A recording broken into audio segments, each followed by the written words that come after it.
Hey guys, आज मैं explain करने वाला हूँ माइटी मैन सीजन 1 के एपिसोड नंबर 3 को। अगर आपने तो पिछले एपिसोड नहीं देखे हैं तो प्लेलिस्ट का लिंक आपको डिस्क्रिप्शन में मिल जाएगा। पिछले एपिसोड में हमने देखा था कि गोन ने डुई को बचा लिया था। अब यहाँ पर डुई गोन की ओर देखती है और कह रही थी कि तुम डुई यहाँ पर गोन का नाम लेती है।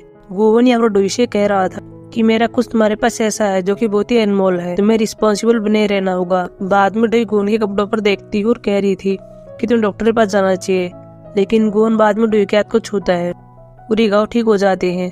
बाद में डुई कहती है कि तुम कौन हो। गोन यहाँ पर कह रहा था कि मैं एक डीमन हूँ और इंसान मुझको डेविल कहते हैं। अगले इसमें डुई को देखते हैं जो पुलिस स्टेशन के अंदर होती है। क्यूंशी और डुई से कह रहा था तुम पर एसिड फेंका गया था, क्या तुम्हें किसी पर शक है।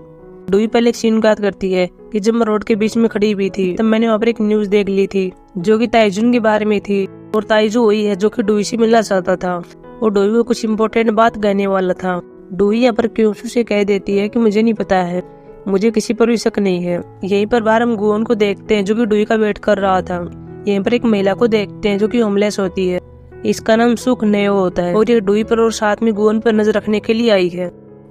अगले इसमें डुई को दिखाया जाता है साथ में गोन होता है, दोनों गाड़ी के अंदर बैठे हुए थे। यहाँ पर डुई गोन से कह रही होती है कि तुम डीमैन हो या फिर डेविल हो या फिर कोई पोकेमोन हो। यहाँ पर गोन कह रहा था मैं कोई पोकेमोन नहीं हूँ, मैं एक डीमैन हूँ जो कि इंसानों के साथ डील करता है। डुई यहाँ पर कह रही होती है कि ये डील किस प्रकार की है। यहाँ पर गोन बता देता है कि मैं इंसानों की विश पूरी करता हूँ। डुई बाद में कहती है कि ठीक है, वैसे मुझे कोई परवाह नहीं है कि तुम डीमैन या फिर डेविल हो, मेन बात यह है कि तुम्हारे पास शक्तियाँ हैं। तुम तो जानते हो कि आजकल मुझे कोई मारने की कोशिश कर रहा है और अगर मैं मर जाती हूँ तो तुम्हारा निशान गायब हो जाएगा, तुम्हें नहीं मिलेगा। इसलिए तुम मेरी बॉडीगार्ड बनो क्योंकि मुझे तुम्हारी पावर चाहिए और तुम्हें तुम्हारा टैटू चाहिए। वैसे भी हमारी नियति एक ही है और हम एक ही नाव में है। लेकिन गोन मना कर देता है और कह रहा था कि मैं एक डीमन हूँ, मैं तुम्हारा बॉडीगार्ड नहीं बनूंगा। बाद में गोन डुई को घर पर छोड़ रहा था और यहाँ पर हम यह देखते हैं कि यहाँ पर एक आदमी इन दोनों को देख रहा था जिसने डुई को मारने की कोशिश की थी। बाद में यह आदमी अपने घर पर आता है जो कि किलर होता है, इसने पहले भी डुई को मारने की कोशिश की थी और यहाँ पर यह किलर डुई की फोटो को देखने लगता है। अगले इसमें गोन को दिखाया जाता है साथ में बोग्यू होता है। गोन बोग्यू से कह रहा था कि डुई ने मुझे ऐसा करने के लिए कहा है, वह चाहती है कि मैं उसका बॉडीगार्ड बन जाऊं। अगर डुई को कुछ हो जाता है तो मैं क्या करूंगा, मैं इंसानों से डील नहीं कर पाऊंगा और मैं गायब हो जाऊंगा। बोग्यू कह रहा तुम ये काम क्यों नहीं करते, तुम्हें डुई का बॉडीगार्ड बन जाना चाहिए, लेकिन गोन मना कर रहा था। अगले सीन में डुई को भी देखते हैं, वो अपने हाथ को देख रही होती है और बाद में कह रही होती है कि गोन ने मुझे एक बार फिर से बचा लिया। और बाद में डुई न्यूज को देख रही होती है जो कि ताइजुन के बारे में थी और फिर च्योंगसू के पास कॉल करती है और बता रही होती है कि आपकी कंपनी में जो फाइनेंस के हेड थे जिनका नाम ताइजुन है उनकी डेथ हो गई है। क्या आपको इस बात पर ध्यान नहीं था? कई दिन पहले उसका मेरे पास एक कॉल आया था जो कि मुझे कुछ इम्पोर्टेंट जानकारी देने वाला था। पहले मुझको ऐसा लगा कि शायद वो पैसे के पीछे होगा, इसलिए मैंने इस बात पर ध्यान नहीं दिया, लेकिन बात शायद कुछ और होनी चाहिए। यहाँ पर च्योंगसू बात को टालती है और कह रही होती है कि तुम्हें अपनी कंपनी पर ध्यान देना चाहिए, मैं इस मैटर को अपने आप सुलझा लूंगी। बाद में च्योंगसू फोन को रख देती है। इसके बाद च्योंगसू ताइजुन के पिछले रिकॉर्ड देखने लगती है। अगले इसमें गोन को दिखाया जाता है साथ में बोग्यू होता है। बोग्यू गोन के पास आता है और कह रहा था कि आज तुम मुझे खुश लग रहे हो। गोन यहाँ पर कह रहा था कि मुझे इस बात का एहसास हुआ है कि मुझे मेरा टैटू वापस लेने के लिए पानी के अंदर नहीं जाना है, बल्कि मुझे और कुछ भी करना है और मुझे उन्हीं कंडीशन को फॉलो करना होगा।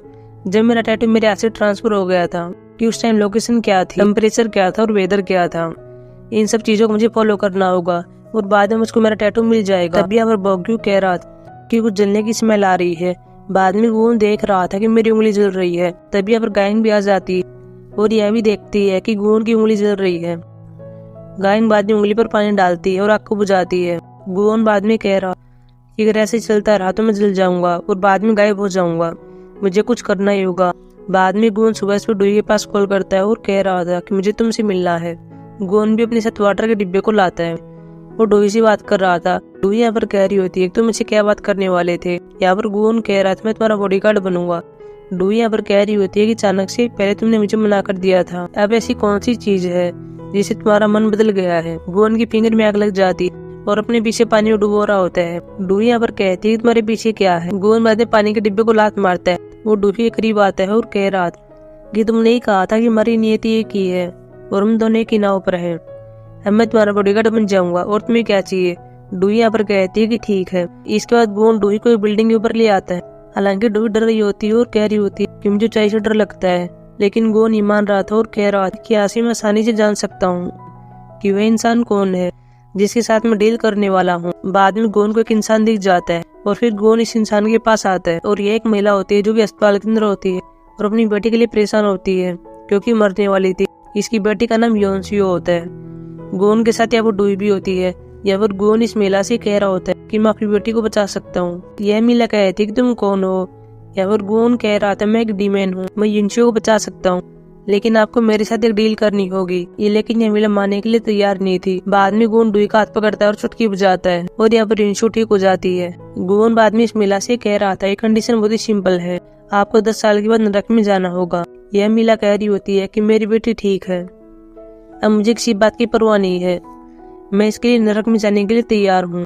बाद में गोन बाहर आ गया था, साथ में डूई आती है। डूई यहाँ पर गोन पर नाराज होती है और कह रही होती है तुम ऐसा कैसे कर सकते हो, तुमने एक इंसान को बचाने के लिए दूसरे इंसान की कुर्बानी नहीं दे सकते।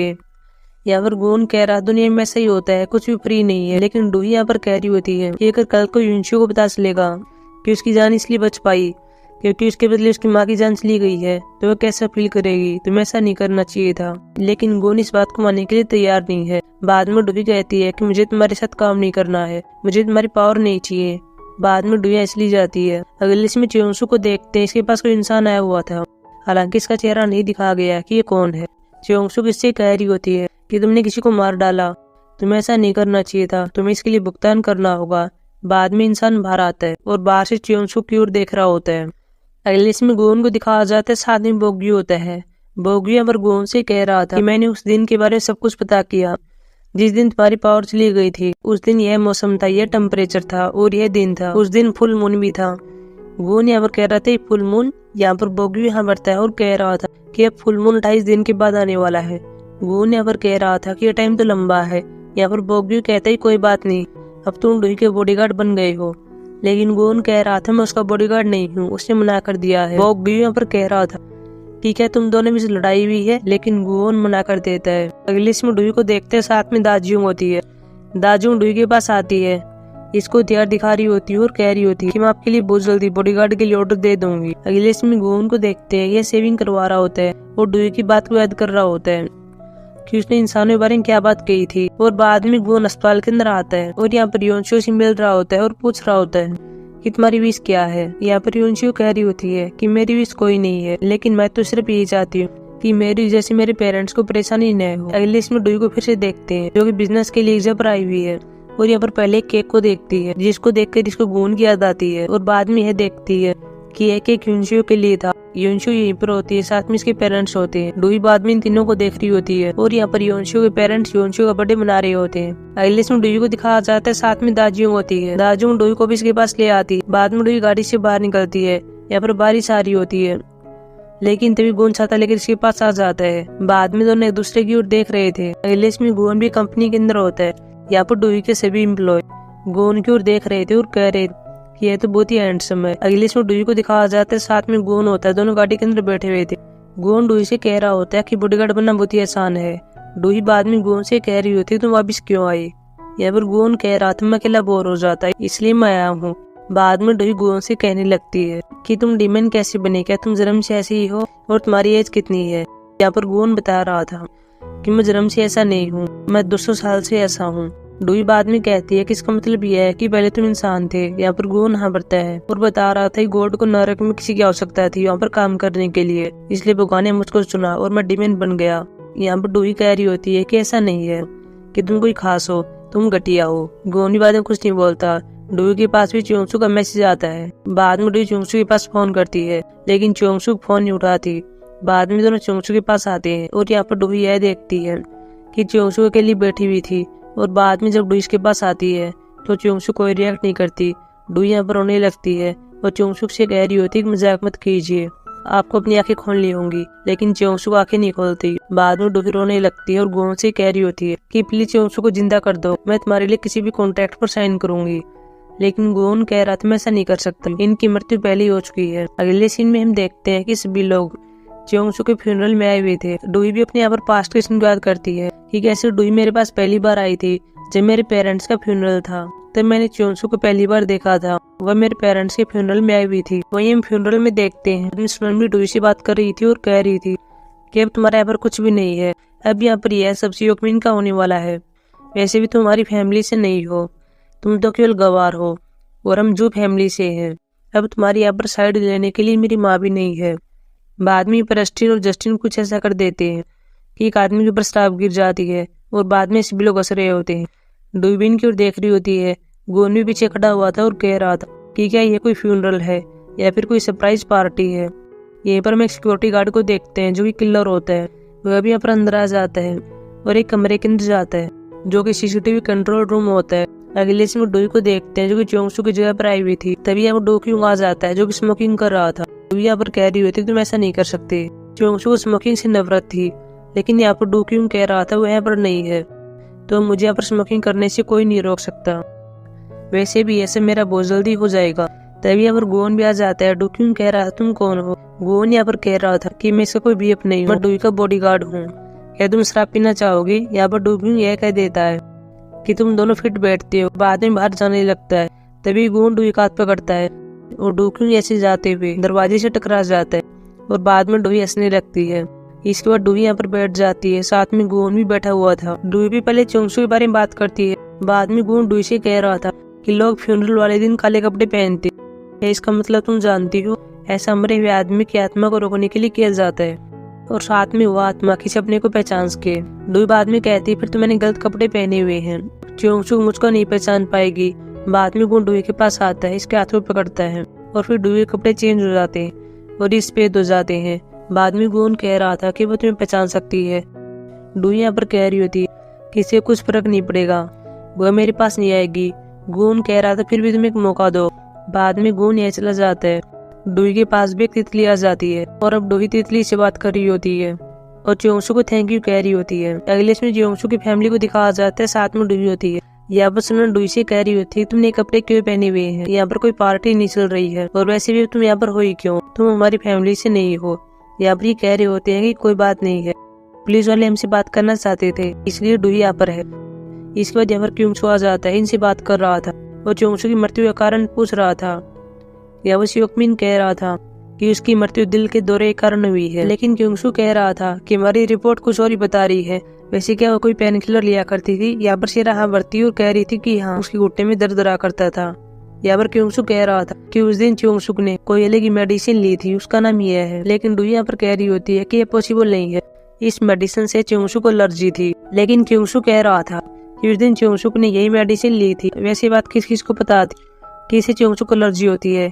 यहाँ पर डुई कह रही होती है कि यहाँ पर जो लोग हैं उन सभी को पता था। डुई बाद में शिनकात करती है कि जब ताइजुन इसके पास कॉल की थी तो बताया था कि मेरे पास कुछ ऐसा है जिससे तुम मेरा ग्रुप की चेयरवुमन बन सकती हो। बाद में डुई अपने आप से कह रही होती है किसी के गलत काम का कोई रिकॉर्ड था और इसीलिए उस आदमी ने च्योंगसू को मार दिया ताकि वह कोई जांच न कर सके।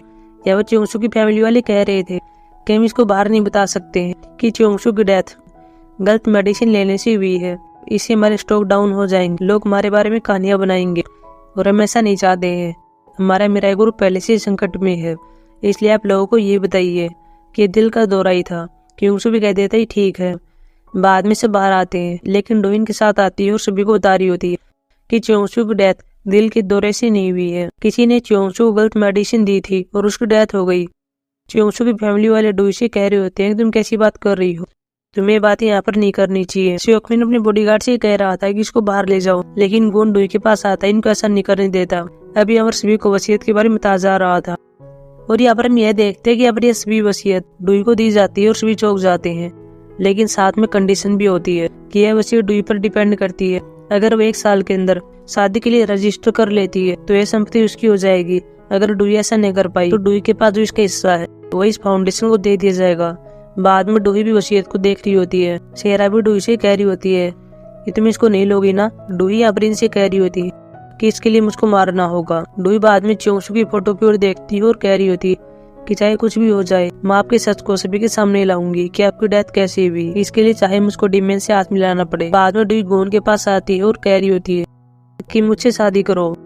डुई बाद में अपनी एक रिंग को निकालती है और गोन क्योर करती है और बाद में एपिसोड समाप्त हो जाता है। सो गाइस ये थी हमारी एक्सप्लेनेशन एपिसोड नंबर 3 की।